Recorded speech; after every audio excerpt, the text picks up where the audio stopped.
my best friend Paul. Hi. That's Diana. Hi. My friend Paul's latest acquisition. Simon. Snoogie boogie, snoogie boogie, snoogie boogie, ding. This is me awake. This is me asleep. This is me supposed to be asleep but awake anyway. I mean, it would be nice to lie down and turn off the voices in my head that go, Why are you so lonely, only? What does it all mean? I toss and turn and fret about the darkness without, the darkness with you. Oh. And about other things such as, I don't know, genetically modified foods. Oh. And the unaccountable fact that you never saw Monica Lewinsky in a bikini in People magazine. That is bloody strange. Now that you mention it. And there's a woman I think about. A woman I never married. A woman who was many women to me. When we first met, she was the woman who'd had too much to drink at Paul and Diana's wedding. Woo! You're that man from their wedding. The woman who recognized me. It was their wedding. So, So what was the crap about the fickle nature of love? see, I was just trying to tell them that it's not You're an asshole. You're welcome. she. Friend of Diana's. We go out partying sometimes. Would you like an introduction? Sweet, she's really not his type. What? But she's gorgeous. The next time we met, she was the Have we met before? woman. Oh, Rita, do you remember Simon from our wedding? Well, yeah, but I think You'd been drinking and a man here didn't approve. when someone did spike my drink. Yeah, right. Well, Simon was just talking to us about genetically modified foods. Oh, that's disgusting. Watch out. It's the only hope in the third world. Oh, that's just crap. Actually, it's very relevant. I mean, You know when I want to eat a carrot, I want to eat a carrot, not a fish.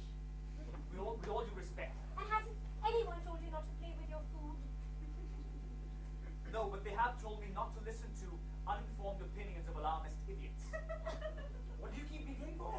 No, better not eat the fishy carrots. Isn't she rude, guys? Huh? Snoogie boogie, snoogie boogie, snoogie boogie. Over the next few meetings, Rita became the, oh no, not her again, woman. Loser. And then the, if she's going to be there, I'm not going, woman. Fascist. And then the, not if she's the last woman on earth, woman. I have no regret whatsoever. More and more of my friends got married, and I got to see less and less of them. Is there anything more nauseating than sitting around with a bunch of married people, glowing about the fact that they're married? When you're up half the night, you get used to the voices that go, There are 6 billion people in the world. And none of them want to be with you. Hey, do you remember Rita from our wedding? yes, Well, she's going overseas to work. I hope she gets kidnapped and sold into slavery. Well, she is going to Thailand. Anyway, she's having a farewell of sorts, and I'm wondering if you would like to, No thanks, man. My thing. Simon, we don't see you anymore, man.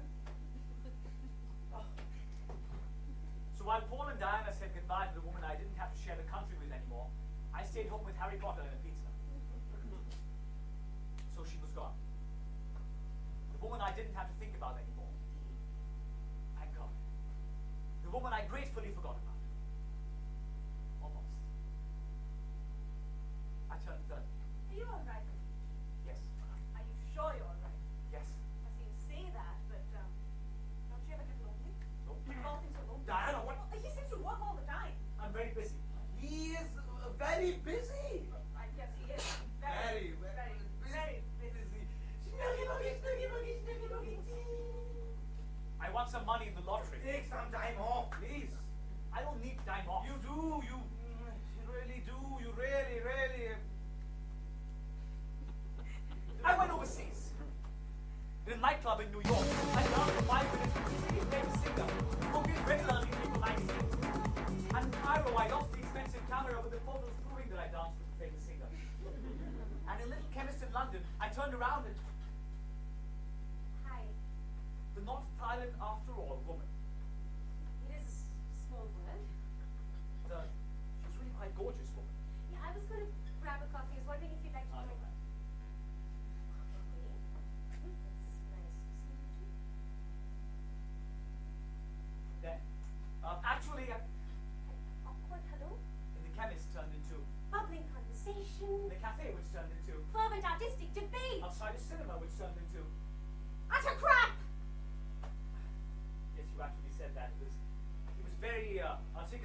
as uninformed alarmist idiots go. Hey,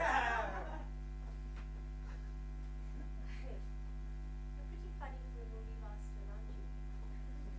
And laughter being the shortest distance between two people, there came the inevitable.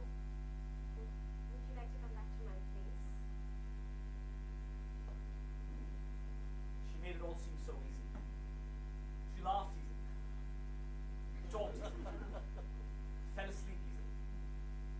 It was all too easy. I have to go. Would you like some breakfast? No thanks, I have a flight to catch in 2 hours. Okay. Can I have a number then? It's no point. Can I See, just you're wonderful. You're really sweet, but You're complicated, dark, and addicted to your loneliness. Exactly. You're a real hero. Ooh, that sting. I flew home that night thinking of the woman who made me laugh and then hurt me. When I got home, there was a message in the machine. This is Rita. I got your number from Diana. I wiped the message from the "You're a Real Hero" woman. I wonder what she's doing now. I wonder if she ever thinks of me. Oh, forget it was just one night, woman. A year passed. That night on the radio, I heard that most people find their life partners by the time they're 22.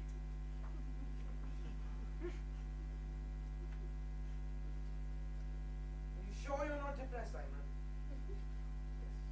Seriously. Hey, it's just that Diana's been reading Men Are From Mars.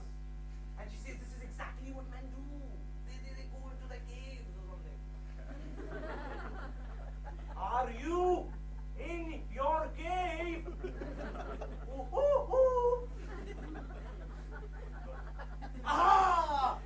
That's the thing. Diana says that's exactly what a man would say if he was in his bloody cave. And another year passed. I saw her face in crowds.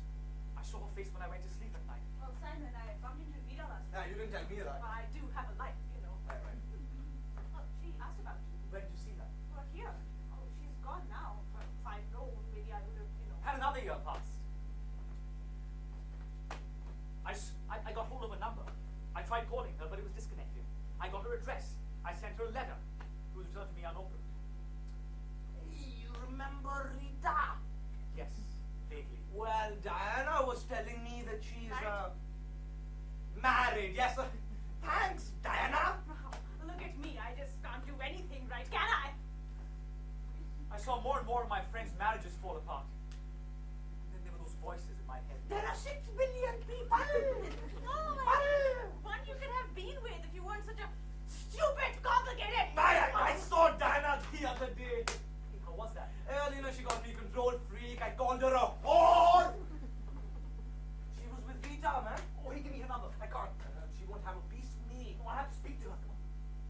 She's married, Simon. I don't care. Don't you think it's time to let it go now? Hmm? Come on. That entire week, I rang people I hadn't spoken to in years. I got myself invited to parties in the hope of finding the woman I'd let go of, but I had to see. The please God, please woman. Simon, what are you doing here? Diana, is Rita still in the country? Oh, it's nice to see you too, Simon. Can I have her number? I don't have it. I have to speak to her. Why don't you just speak to her yourself? Just standing right behind you. Hello. Hi. I have nothing to say to you. I went home that night, but I couldn't sleep. For once, there were no voices in my head, just a strange silence. I couldn't bear to listen. That night, I got an email of 2 words. Where? When? My place, tonight. Thanks for seeing me. I just... You have to not talk, please. It's just that I've been, my whole life has been about this terrible, terrible loneliness. And that night in London, well, I hadn't laughed in a year. And I haven't laughed since. I don't normally invite men back to my place, it's just so you think of me. Well, what I'm trying to say is that I haven't been able to get you out of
found everything.